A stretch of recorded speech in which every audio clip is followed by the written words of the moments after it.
ॐ नमः सिद्धेभ्यः। ॐ नमः सिद्धेभ्यः। ॐ नमः सिद्धेभ्यः।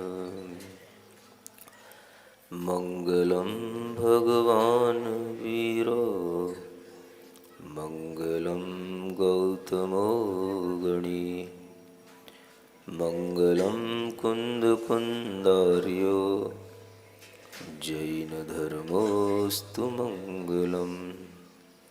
सर्वमङ्गलमाङ्गल्यं सर्वकल्याणकारकं प्रधानं सर्वधर्माणां जैनं जयतु शासनं जैनं जयतु शासनम्। देवादिदेव आदिम तीर्थंकर श्री ऋषभनाथ भगवान की, वर्तमान शासन नायक श्री वर्धमान महावीर भगवान की, श्री राम सिद्ध प्रभु भगवान की, परम पूज्य आचार्य गुरुवर श्री विद्यासागर जी महाराज की। बोले आराम योग प्रणीता मुनिषि प्रणम्य सागर जी चंद्र सागर जी महाराज की। श्री राम चरित्र कीर्तन का आज यह तीसरा दिन है। मंगलाचरण करते हुए 24 जिन राज को प्रणमु बारंबार, रामचरित वर्णन करूं तुच्छ बुद्धि अनुसार। सरस्वती माँ शारदे तुमको सुमरूं आज, वीर प्रभु रखना मेरी लाज सभा में आज। श्री राम और सीता का विवाह अनेक प्रकार की कठिनाइयों से गुजरने के बाद हुआ। विवाह के उपरांत भामंडल को पता पड़ा अपने जाति स्मरण के माध्यम से कि जिस सीता पर मैं मुग्ध हो रहा था वो मेरी बहन है। यह विचार करते हुए उसके मन में पश्चाताप हुआ। बाद में सभी भाई बहन मिले, पिता माँ सबके लिए हर्ष उत्पन्न हुआ। जीवन में ये हर्ष और विषाद चला करते हैं जैसे दिन और रात चला करते हैं। दीर्घ जीवन में कभी अच्छे दिन भी आते हैं और कभी, बुरा तो नहीं कहूँगा, कठिन दिन भी आते हैं। क्योंकि जब कठिनाइयों का सामना करना पड़ता है तब मनुष्य को ये मन के अंदर का धैर्य और उसके धर्म की परीक्षा होती है। जब मनुष्य अपने पुण्य के उदय से जीता है और बीच बीच में कभी उसे किसी पाप कर्म के उदय से कुछ प्रतिकूलताएं भी मिलती हैं, तो इसी से उसके जीवन में समझ आता है कि जीवन दोनों प्रकार के स्वाद के साथ चलता है। कभी जीवन में मीठा स्वाद भी आता है तो कभी जीवन में कड़वा स्वाद भी आता है। और यही बात हमें महापुरुषों के चरित्र से, उनके जीवन से सुनने को भी मिलती है, सीखने को भी मिलती है। सामान्य व्यक्ति ये कल्पना करता है कि हमारे लिए हमेशा मीठा ही स्वाद आए, हमारे दिन हमेशा अच्छे ही रहें, हमारे जीवन में कभी कोई कठिनता आए ही नहीं। इस तरह की मानसिकता लेकर के व्यक्ति जीता है और अनेक महापुरुषों को अपना आदर्श भी मानता है, धर्म भी करता है, उनके चरित्र को सुनता भी है, लेकिन फिर भी ये नहीं सीख पाता कि जब ये महापुरुष भी बड़ी बड़ी कठिनाइयों को बड़ी आसानी से निकाल ले जाते हैं तो हमें भी इनके जीवन से सीखना चाहिए कि हम कठिनाई के समय में विचलित न हों, अपनी विश्वास को, अपनी आस्था को मजबूत बनाएं और इसी के माध्यम से हमारा जीवन उन कठिनाइयों से गुजर कर के फिर से हर्षमय होता है। भारतीय संस्कृति के अंदर 4 प्रकार के आश्रमों की व्यवस्था बताई जाती है। श्रमण परंपरा में भी ये व्यवस्था है और वैदिक परंपरा में भी ये व्यवस्था है। सबसे पहला आश्रम होता है, आश्रम का मतलब होता है कि जिसमें रह कर के हम कुछ समय तक उस संबंधी श्रम करते हों, जिसे हम ब्रह्मचर्य आश्रम कहते हैं। सबसे पहला आश्रम होता है। बचपन से लेकर के जब तक विवाह नहीं होता तब तक मनुष्य के लिए ब्रह्मचर्य आश्रम में रहने को कहा। इसका जाति से कोई संबंध नहीं, इसका किसी संप्रदाय से कोई संबंध नहीं, धर्म से कोई संबंध नहीं। ये मानव के विकास के 4 सोपान उसकी उम्र के अपेक्षा से विभाजित किए गए। ऋषियों मुनियों ने जीवन में सब कुछ देखा, संसार की व्यवस्थाओं को भी देखा, संसार के सुखों को भी देखा और उन सुखों को भी छोड़ करके उस आत्मिक सुख का भी उन्होंने आस्वादन लिया। और जब उन्होंने देखा कि यह संसारी प्राणी हमेशा एक ही तरह के जीवन में उलझा रहता है, तो उसे उससे बाहर निकालने के लिए ऋषियों मनीषियों ने ये 4 प्रकार के आश्रम की व्यवस्था बनाई। पहला ब्रह्मचर्य आश्रम। बचपन से लेकर के जब तक विवाह नहीं होता तब तक कभी भी अनैतिक तरीके से अपने ब्रह्मचर्य को खंडित नहीं करना और इस तरह से ब्रह्मचर्य के साथ में अध्ययन करना, विद्या को अर्जित करना और जब समय आए तब उचित रीति से मान सम्मान के साथ में माता पिता की आज्ञा के साथ विवाह करना। और ये विवाह करने का मतलब होता है गृहस्थ आश्रम में प्रवेश करना। ये दूसरा आश्रम कहा गया, इसे कहते हैं गृहस्थ आश्रम। उस गृहस्थ जीवन में हर तरह से अपना जीवन धन उपार्जन के साथ भी व्यतीत करना, अपने जीवन में अपने भोग और उपभोग की इच्छाओं की पूर्ति भी करना और ऐसी संतति को उत्पन्न करना जो आगे हुए धर्म के मार्ग को और आगे चलाए बढ़ाए। इस हेतु यह गृहस्थ आश्रम भी स्वीकृत किया गया। और गृहस्थ आश्रम के बाद में जो और आगे के 2 आश्रम आते हैं, उनमें फिर तीसरे नंबर पर आता है वानप्रस्थ आश्रम, जिसमें जब संसार में रहकर के, घर परिवार में रहकर के जब मनुष्य तृप्त हो जाता है और हर तरह से संसार की स्थिति को समझने लग जाता है, तब उसे आत्म कल्याण की भावना आती है और वह संसार की मोह ममता को छोड़ करके विचार करता है कि हम अगर इसी मोह के जंजाल में पड़े रहे तो हम दूसरों के दुख सुख में ही दुखी सुखी होते हुए, अपने मोह को बढ़ाते हुए, भ्रम में पड़े हुए हम अपना जीवन बर्बाद कर देंगे। ऐसा विचार करके वह जीव उस गृहस्थ आश्रम से भी ऊपर उठता है और वानप्रस्थ आश्रम को अपनाता है। इन आश्रमों का वर्णन सभी तरह के भारतीय संस्कृति के जो भी जैन या हिंदू धर्म के ग्रंथ हैं सभी में मिलता है। चाहे आप विष्णु पुराण पढ़ना, चाहे आप पद्म पुराण पढ़ना, चाहे आप आदिनाथ भगवान का आदि पुराण पढ़ना, सब जगह मिलेगा आपको। वानप्रस्थ आश्रम में रहने के बाद, वानप्रस्थ आश्रम का मतलब है वन में जाकर के रहना। और वन में कौन रहते हैं?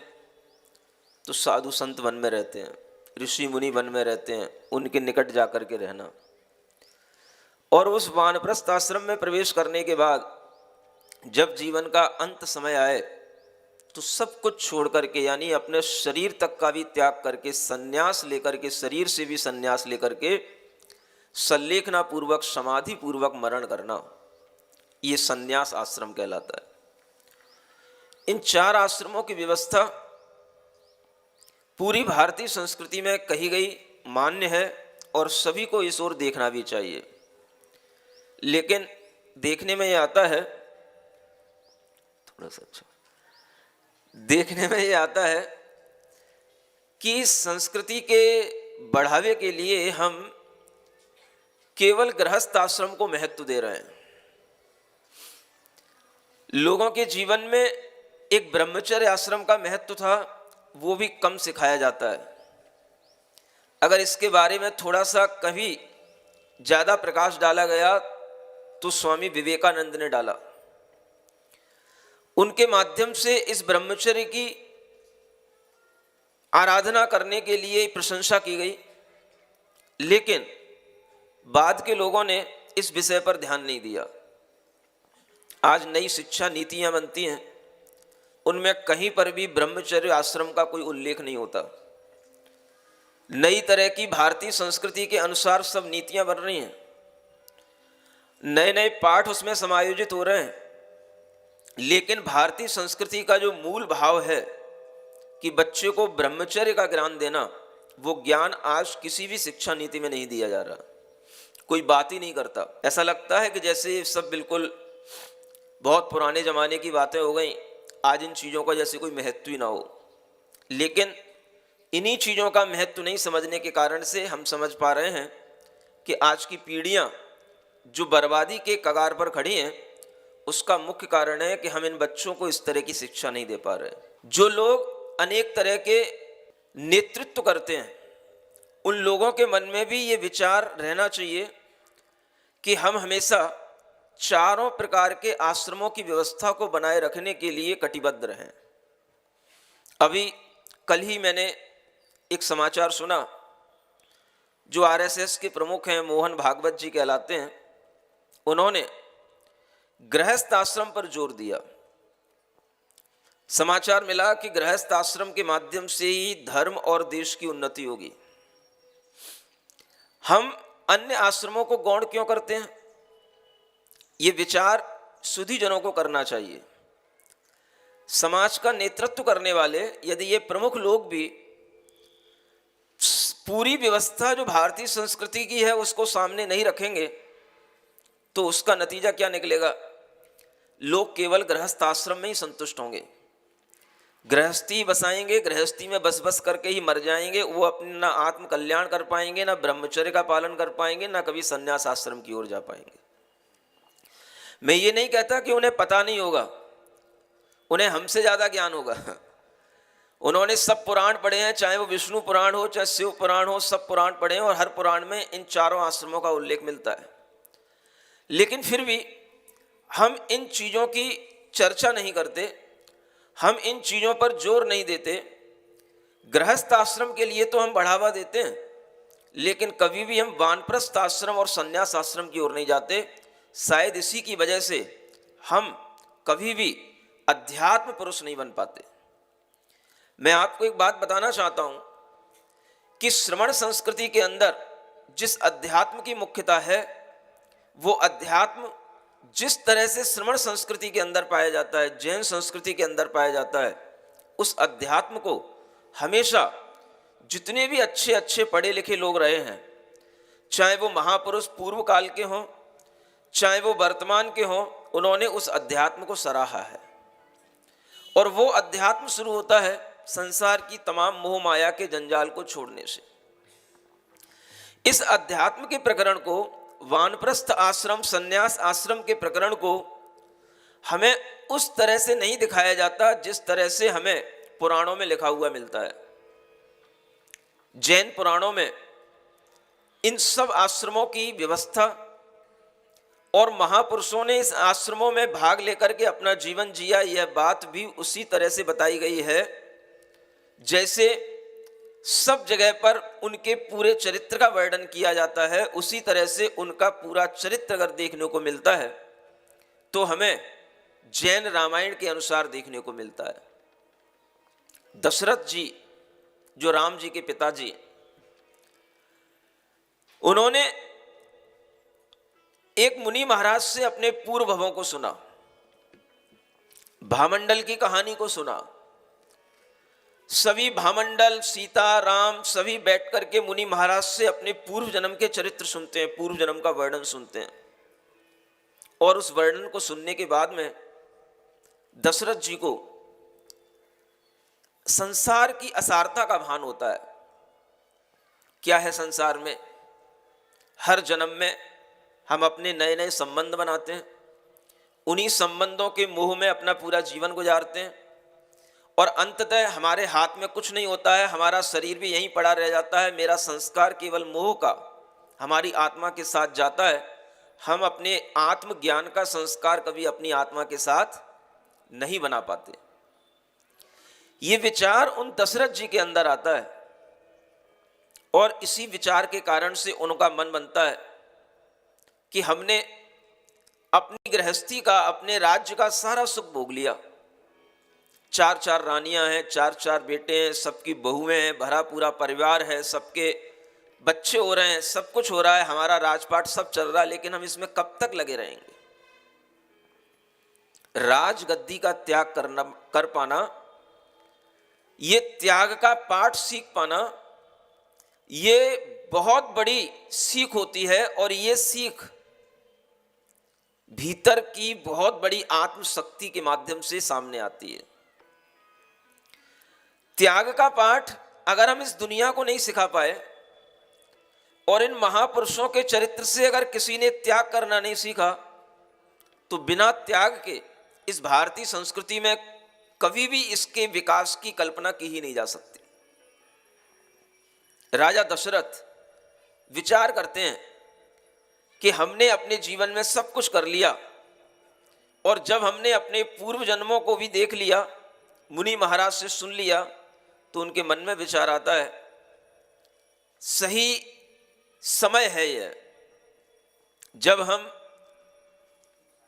अपने बड़े पुत्र को, मेरा पुत्र बड़ा हो गया है, योग्य है, और बड़े पुत्र को राजपाट देना यह पिता का कर्तव्य है।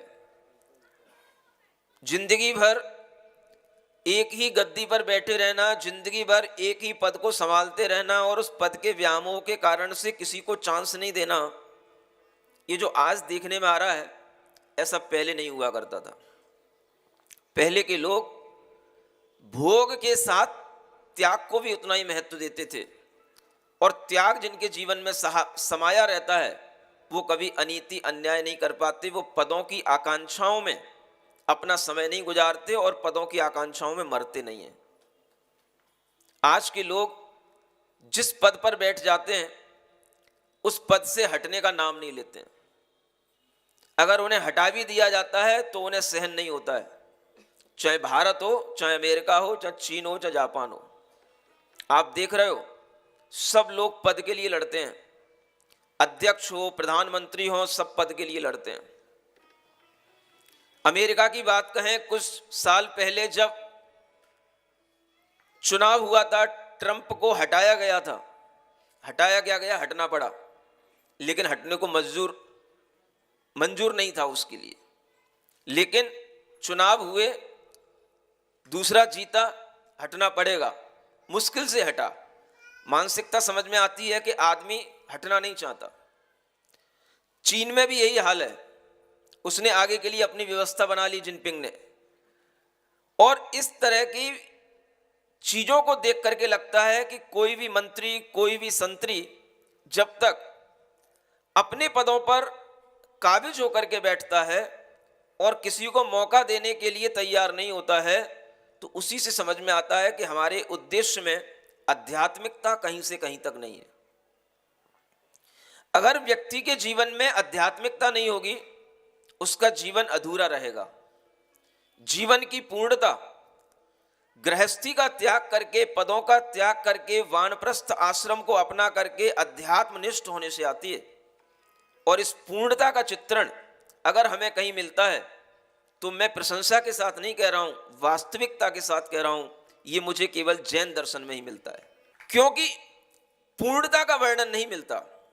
आपने सब तरह की रामायणें देखी होंगी, कहीं दशरथ के जीवन का अंत नहीं दिखाया जाता। आपने अपने अनेक तरह के महापुरुष देखे होंगे, कहीं उनके जीवन का अंत नहीं दिखाया जाता। चाणक्य का अंत क्या हुआ, चंद्रगुप्त मौर्य का अंत क्या हुआ, किसी को नहीं पता।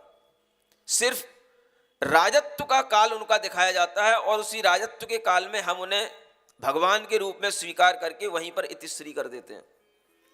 सभी पढ़े लिखे लोगों को अंत तक का जीवन देखना चाहिए कि अंत तक का जीवन इन महापुरुषों का क्या रहा है, और ये अंत तक का जीवन दिखाने के लिए ही ये जैन रामायण आपके सामने अब प्रस्तुत हो रही है। दशरथ का जीवन अब एक नया मोड़ लेता है। वो विचार करते हैं कि इस संसार में हम इस परिवार के साथ, परिवार के मोह के साथ अनेक बार जिए, अनेक बार परिवार हमारा बना है, अनेक बार हमने बच्चे पैदा किए, अनेक बार हमने राज्य किए, सब कुछ हुआ है, तृप्ति कभी नहीं हुई। तृप्ति होगी भोगों के त्याग से, ममत्व के त्याग से, राग द्वेष के त्याग से। और इसी बात को उनके मन के अंदर जब समाहित उनके ज्ञान से उनके अंदर हो गई ये बात, तब उन्होंने मन बनाया हमारे बड़े पुत्र श्री राम बहुत बड़े हो गए हैं, राजपाट के योग्य हो गए हैं, अगर हम इनको राज्य देंगे तो हम भी निवृत्त हो सकेंगे और हम अपनी आत्म साधना कर सकेंगे।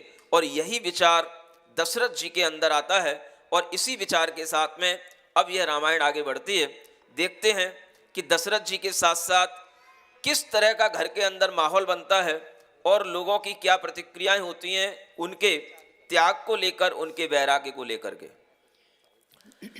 राम देव को राज्य दे, जावे दीक्षा काज, यह संसार असार है, त्यागे इसको आज।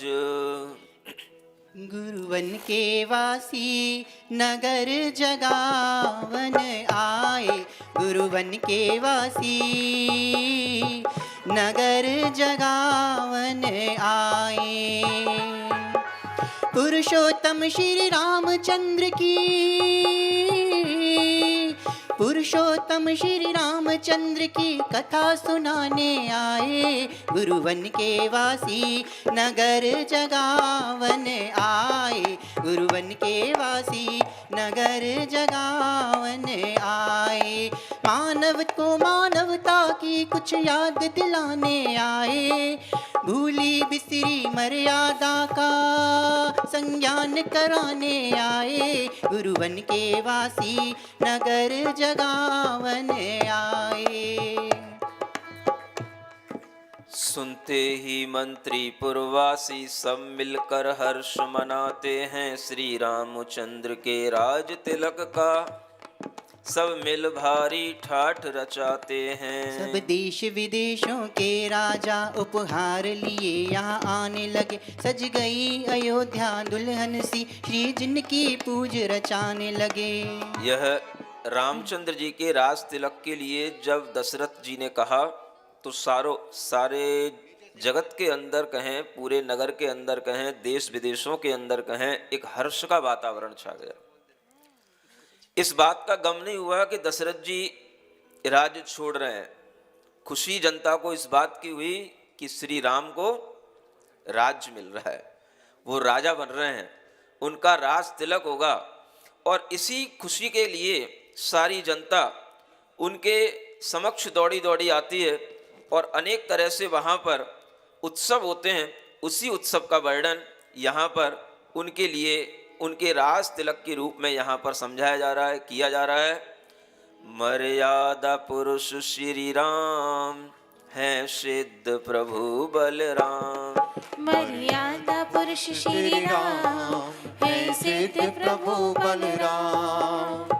आदर्श बने जन जन के वसुदैव कुटुंब थी जिनके, आदर्श बने जन जन के वसुधैव कुटुंब थी जिनके, जो भी ले इनका नाम बिगड़ते बनते सब काम। जो भी ले इनका नाम बिगड़े बनते सब काम। प्रभु श्री राम, प्रभु श्री राम, प्रभु श्री राम, प्रभु श्री राम। मर्यादा पुरुष श्री राम है सिद्ध प्रभु बलराम, मर्यादा पुरुष श्री राम है सिद्ध प्रभु बलराम। चारों ओर महल के अंदर एक सखी दूसरी सखी से कहती है कि देखो कैसी है शुभ की घड़ी आई है, कैसी ये मंगल घड़ी आई है कि अब राज तिलक स्वयं दशरथ जी अपने राज्य पद का त्याग करके और श्री राम के लिए ये राज तिलक की तैयारियां कर रहे हैं। और कल ये राज तिलक होगा और इस राज तिलक की तैयारियां किस तरह से झूम करके चारों ओर आनंद के सुख के वातावरण के साथ हो रही हैं, ये आगे के मंगल गीत से। हो देखो रे सखी आई शुभ की घड़ी छाई, कैसी अजब बहार जी आज हमारी नागरिया।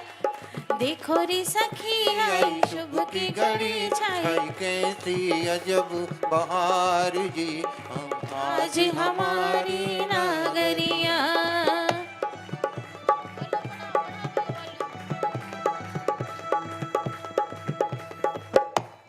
सभी अपने दोनों हाथों को खोलकर प्रभु राम की भक्ति करेंगे। बहुत बड़ा भजन है, पढ़ो पूरा करो।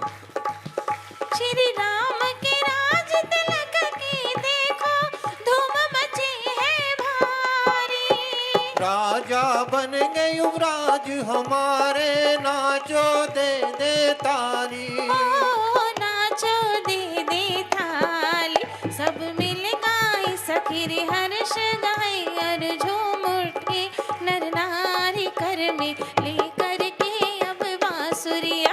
आज देखो रे सखी आई शुभ की घड़ी छाई, कैसी अजब बहार जी आज हमारी नागरिया।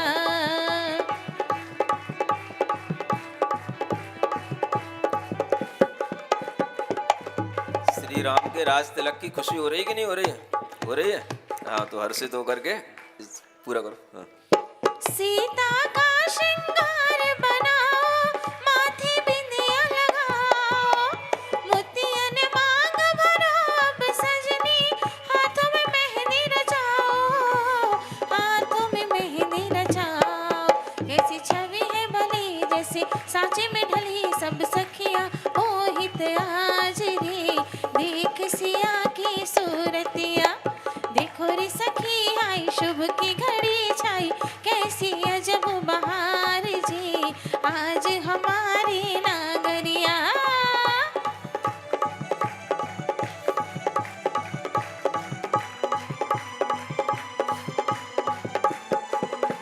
बोले मर्यादा पुरुषोत्तम श्री राम की।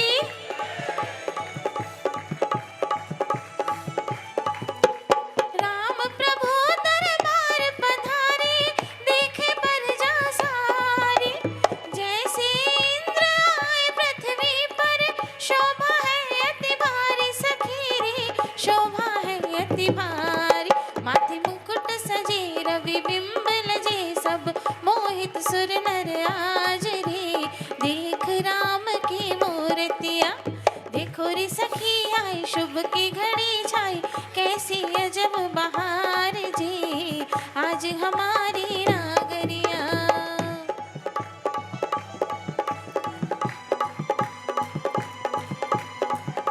श्री राम को भी सजाया जा रहा है, सीता का भी श्रृंगार किया जा रहा है, मेहंदी लगाई जा रही है, अच्छे अच्छे आभूषण पहनाए जा रहे हैं और श्री राम जी को भी दरबार में बुलाया जा रहा है, वो पधार रहे हैं।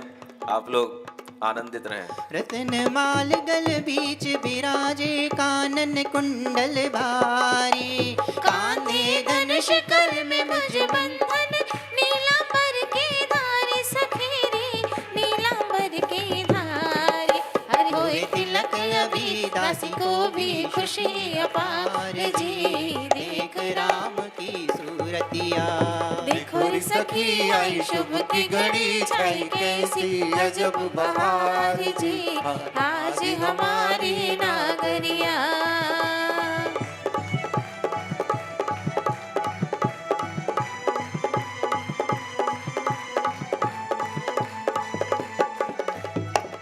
रत्नों की माला धारण किए हुए, बड़े बड़े भारी भारी कुंडल कानों में पहने हुए, कंधे पर धनुष चढ़ाए हुए, नील वस्त्रों को धारण किए हुए जब वह श्री राम राज दरबार में पधारते हैं और उनके लिए हर कोई बधाइयाँ देता है, मंगल गान चल रहे होते हैं। उसी बीच में दशरथ जी के वैराग्य को देख कर के उनके पुत्र जो भरत थे उनके मन में भी वैराग्य का भाव उत्पन्न होता है। दशरथ जी के वैराग्य भाव से प्रेरित होकर के भरत जी के मन में पहले से ही वैराग्य भाव था, जिसे कहा जाता है घर में रह करके वैरागी।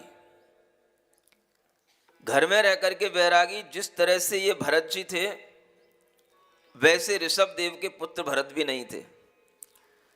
जिस तरह से राम के भाई भरत जी, इनका घर में राजपाट संभालने में कोई मन नहीं लगता था।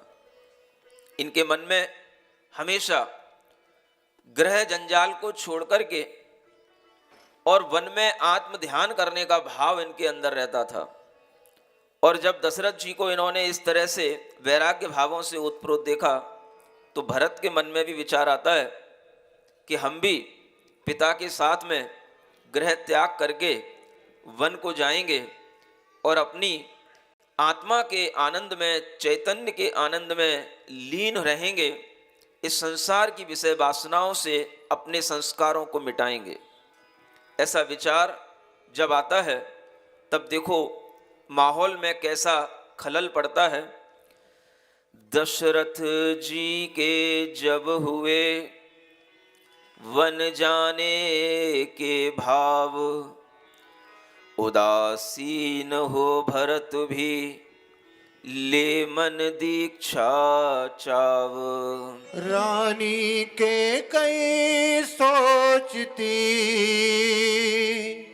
अब क्या करूं पार, पति चले दीक्षा धरण और पुत्र भी जाए। कैकेयी के पुत्र भरत जी थे, सबको ज्ञात है। अब कैकेयी के मन में विचार आता है कि मेरे पति भी गृह छोड़ करके जा रहे हैं और मेरा पुत्र भी उतावले दिखा रहा है कि वो भी गृह त्याग करके जाएगा। अब मैं रहूंगी किसके सहारे, किसके लिए जीऊंगी? ये विचार कैकेयी के मन में आता है कि अब मेरे लिए जीने के लिए कुछ भी नहीं, और इस पुत्र के सहारे मैं जीती, लेकिन ये पुत्र भी गृह त्याग करके जा रहा है।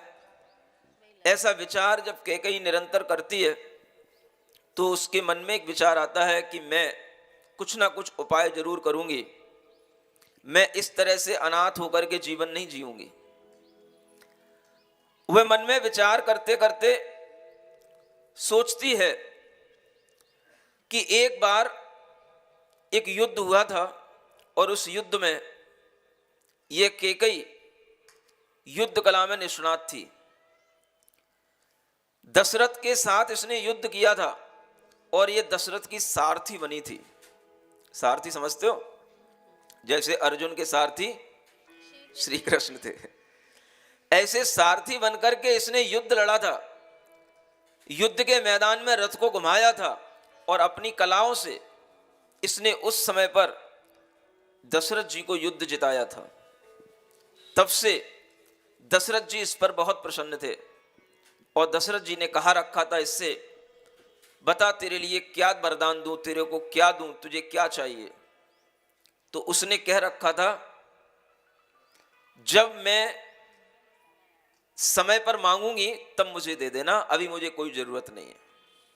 ये वरदान दशरथ जी ने उस कैकेयी को दे दिया था, और उसी वरदान की उस कैकेयी को याद आती है, और उस वरदान को मन में विचार करके वह दशरथ जी के लिए क्या मांगती है, उनके समक्ष उनसे क्या निवेदन करती है, यह विचार सामने आता है। बस उसी समय कुछ सोच समझ कर दशरथ जी को बुलवाया,